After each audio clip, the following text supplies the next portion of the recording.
Nature Insight Speed Dating with the Future is back. Yes, this is our 5th season. We're really excited to have another chance to bring you fresh, inspiring, thought-provoking, and entertaining stories about the science of biodiversity from every corner of our planet. I'm Britt Garner, an interdisciplinary science communicator. And I'm Rob Spall, the head of communications at Ipbes, which is the intergovernmental organization that brings together science and policy for people and nature. And I'm Carla Brown, also from Ipbes, joining Nature Insight for the very first time this season, alongside Rob and Britt, in presenting some fantastic episodes to help you understand why the science matters when it comes to nature's contributions to people. We'll be sharing stories that will surprise, intrigue, and inspire you, like how the very latest technology is being used in parts of the developing world to share women's experiences around biodiversity and environmental change. Here's a sneak preview from Ghana.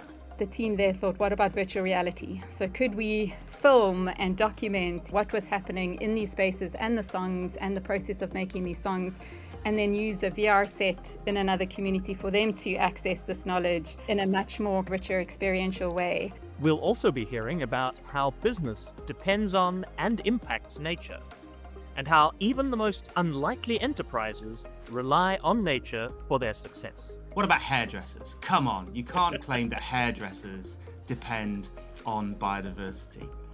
You absolutely can. A huge amount of their value chain is actually contingent on people being able to access products that are naturally derived. How often is it showing pictures of nature that are incorporated into the marketing of it? So even a hairdresser absolutely depends on nature. And for something totally different, we'll spend some time in the wake of Charles Darwin. Nearly 200 years after his epic voyages on the Beagle, we'll be hearing about a modern maritime expedition following Darwin's route.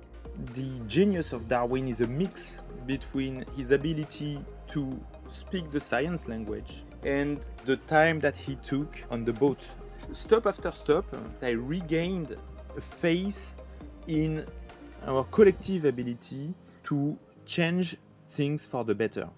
And the more I sail, the more I'm optimistic. So I think that's the way that this voyage is changing me. Staying on the high seas, we've also got stories for you about rewilding of maritime environments.